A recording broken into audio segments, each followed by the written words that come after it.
The host, Mark Dolan, gets to meet some of the biggest names in the world of politics, showbiz, sport, business and beyond.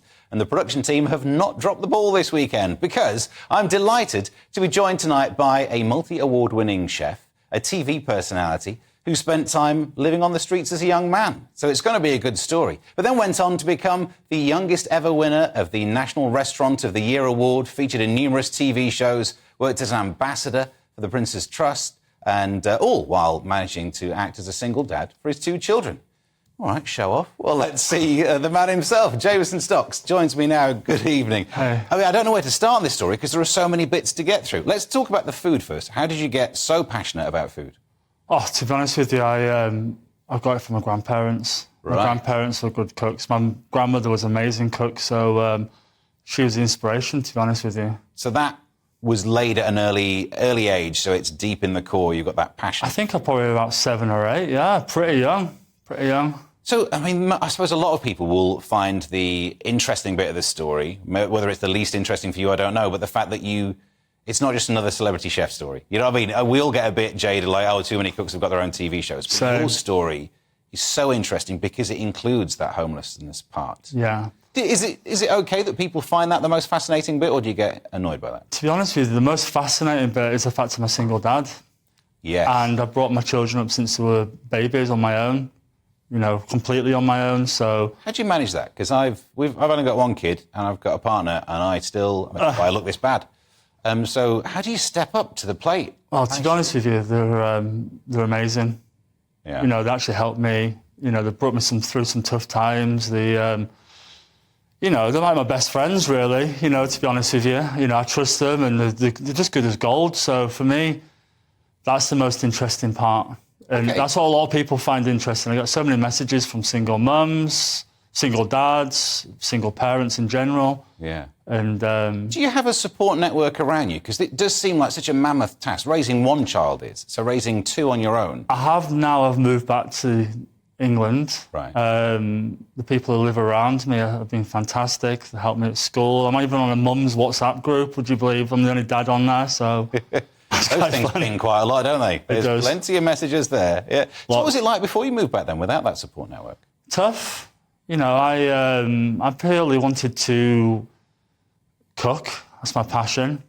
But I can't work 15, 16 hours a day with two children in tow because I'd just be basically paying someone to look after my children. Mm. So that was never really an option for me. Doing the TV, doing a little bit of radio, going in and out of America, Europe and stuff like that. It helps me pay the bills, but also gives me time with the boys. So yeah, it's quite a good balance. I mean, often people will speak of how it is difficult. If you've got the childcare responsibilities, you can often be held back in your career. You've done the opposite of being held back, though. Somehow you've managed to succeed beyond the normal level of managing to succeed, becoming an award winner. Well, I became an award winner before I had the children. Oh, that's the secret. So that's the secret there. But in regards to children holding back careers and stuff, I actually see it as a different angle. You know, I think it actually spurs you on because you want to provide for your children. You know, I didn't have much when I was younger, so for me to provide for both my boys is purely my drive in life. It's not about being rich and famous and having loads and loads of money and stuff. It's actually just about providing for the children, providing for the boys, and you know, keeping clothes on the back. I mean, that's beautiful. It's a beautiful sentiment, though. Let's get into the showbiz part of it, because I know I'm meant to do some of that. Sure. Making a film of your life. Yeah. I've heard that, yeah. Well, I mean, this is the thing when I want to know the details. What's the gossip? What's it going to cover? Who's playing you? Well, it's not really a surprise to me, because I've had various streaming sites wanting to do something for me for a while. Yeah. And I decided not to do that previously, purely because the boys were young. I wanted to wait till they're an age where they can decide to be part of it. Yeah. You know, my youngest is 10 now, my oldest is 12.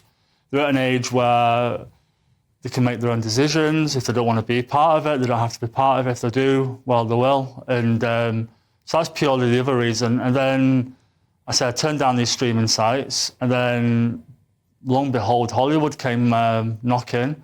There's the other one. Always hold out for the first offer. Yeah. You know, people never say Hollywood comes knocking, but you know, the people who are actually producing my movie and creating my movie are multi-award-winning people and quite serious people as well. It's not a thing that will ever trouble me personally, but how does Hollywood knock?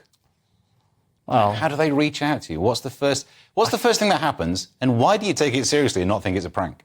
Well, to be honest with you, I was quite unsure whether it was a bit of a prank to begin with, because many of my friends are directors and actors themselves, and I was a little bit taken back. But then when confirmation was coming through, and then I got tickets to various events, and things started to get a bit more serious, and then I thought, wow, this is quite serious, and then I got the contract, and then bang, changed my life, you know. So what do we know about it? Like, what period will it cover? It'll cover basically all the period of my life. It's going to be kind of what they call an experimental movie, where it'll be part documentary and actually part acted. Okay. So that's going to be quite different and quite cool. Yeah. I'm not quite sure how many chefs in the UK have had a movie made about them. So I think I'll possibly be the first. Yeah. Which is quite a good thing. I quite like being the first at most things. So do we know who's playing you?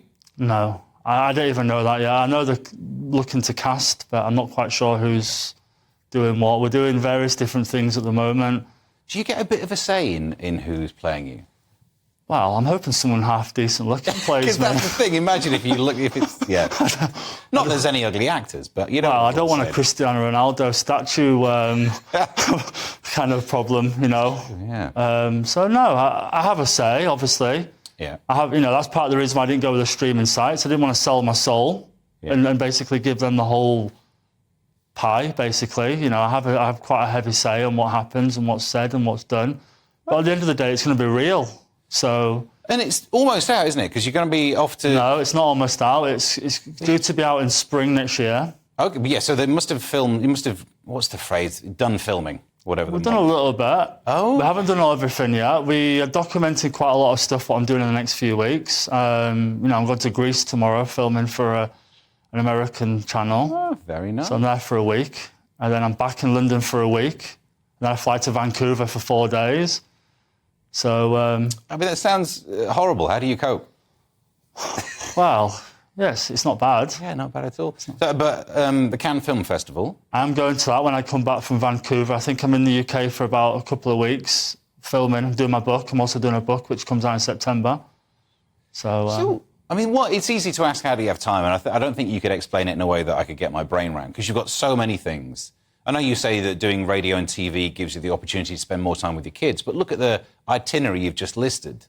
So I'm sure you still get to spend all that time with them, but it's such a busy schedule, I'm never going to get my hand around it. But what's next? Because that seems like that might be the amazing thing that I couldn't fathom either. I have a big project at the end of the year. I can't talk about it, but it's going to be pretty life-changing for me, for my family, for my children.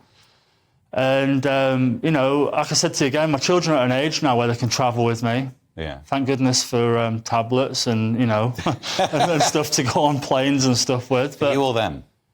Well, for them, I think it's, for them, I mean, they've travelled halfway around the world already. So, you know, to go to Cannes, to go to Greece and all these different places with me, you know, it's special for me also. I actually feel a lot of strength from them.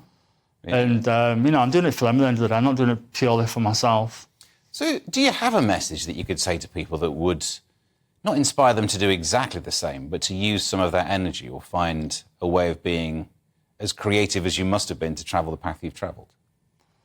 I don't think I'm particularly that special, to be honest with you. I think anyone who is a single parent out there, a single mum, single father, single grandparent out there, who have got children may think that, you know, how life's hard, etc., etc. At the end of the day, if they dig within, and they have a dream and they want to provide for their children, they can do anything, whether they're a nurse, they want to progress in their career, whether they're not working, they want to find a job. Just giving them some self-satisfaction is, you know, anyone can do it, trust me. I mean, with what happened early on in my life, mental health and, you know, when you're young, you don't really think too much about that. But now I'm older, I think to myself, goodness sake, you know, that was pretty tough. It's pretty heavy what I went through.